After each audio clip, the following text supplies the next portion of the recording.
While email may seem broken in some ways and that we need to kind of reconsider how it's utilized, it's still probably the most effective way of communicating within an organization. So I just want to go through a few points here and note a few things about email as a form within professional communication.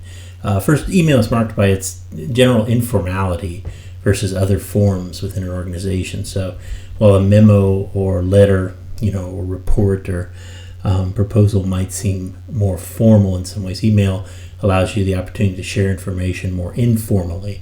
And so it's best and most effectively utilized in direct correspondence when one is exchanging information, specifically where time is of the essence, gathering opinions or setting up a discussion among coworkers, or when you're sharing documents or working copies, although at this point, right, it may seem more effective to utilize, Box documents or Google documents as a means of working on a shared document at this point. You risk by sending documents back and forth via email of losing track of, which document is the most recently revised. And so, a document sharing platform is usually better than email at this point. However you use email, you want to use the system effectively. Be sure you keep an updated address book so that you're contacting people via their most recent professional addresses. You want to develop a files and flagging system for storage and easy retrieval. You can even mark files by time if you're working on a particular project where you've got various points of revision or changes within a project. That way you can go back to the time-defined documents or messages that you need to go back to. With email, you want to respond in a timely fashion. If you get an email from someone, what's the longest period of time that you can take before responding? If you go more than a day, the question is, in what ways, is your response effective or not? So you want to try to respond as soon as you can, within a workday, within 24 hours, whatever works, within your professional context. But you want to respond in a timely fashion to maintain, professional relationship and to stay focused on a problem or challenge. You want to date revised or working copies of shared documents that have been transmitted via email. Shared document platforms are probably better systems to work with here in this term.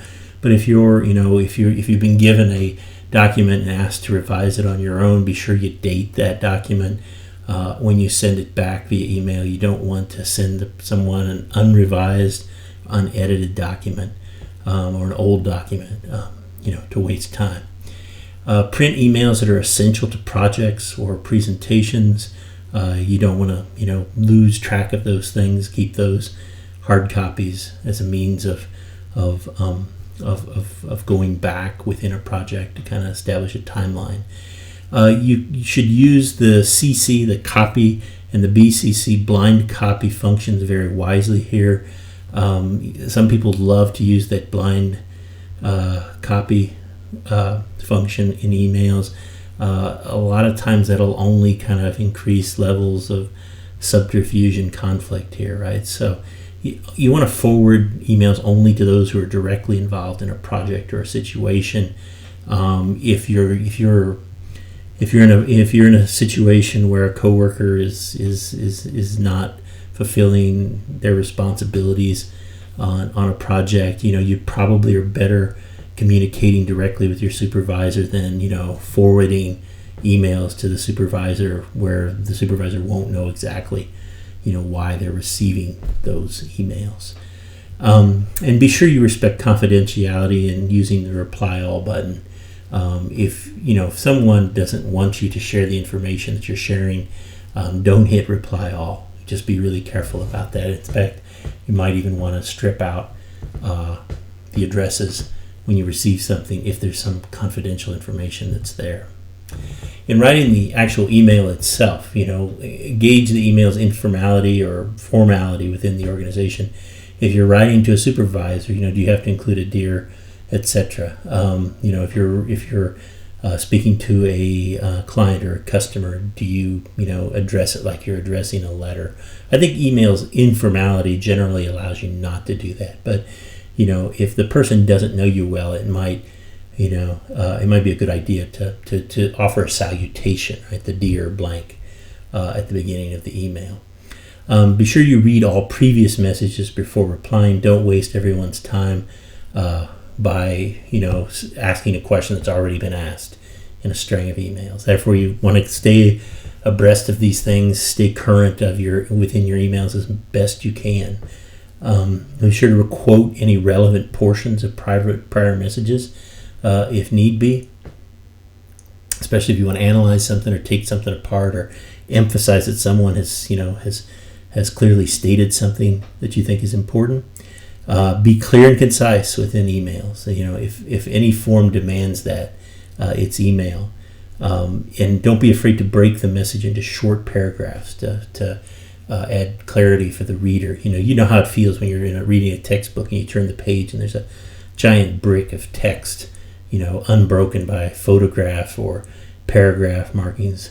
With email, the informality of it is its advantage. And so shorter paragraphs that highlight certain key points, short paragraphs, in a composition class, you can't get away with that, but an email in professional writing can be, a couple sentences, and then you might go on to a new idea. So don't be afraid to utilize shorter paragraphs in writing emails. Rethink the subject line to communicate the message's urgency or priority. Think clearly about the subject line here as a means of communicating things. If it's something that's urgent, if you note that in the subject line, people will be more likely to respond more quickly and with substantive responses.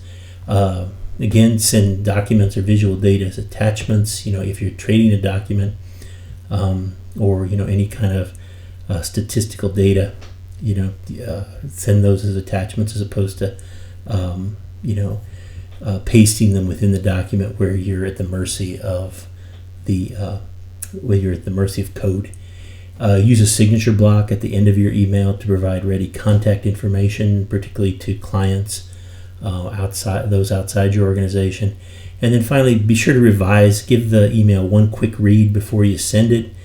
How many times do you send an email? You hit send, and then you realize that you have a horrible grammatical problem in the first sentence of the email. So some managers will advise you, in fact, to not fill the addressee's email address in until you've fully proofread the email, and then put the address in last as a means of kind of forcing yourself to give it one good proofread, especially if it's something particularly important. So these are just a few directions in terms of utilizing email. You'll write some emails, and as I noted in earlier messages, think carefully about concision. Think carefully about conciseness and clarity in writing email. Think about brevity and how much focus you can bring into the form. Thanks.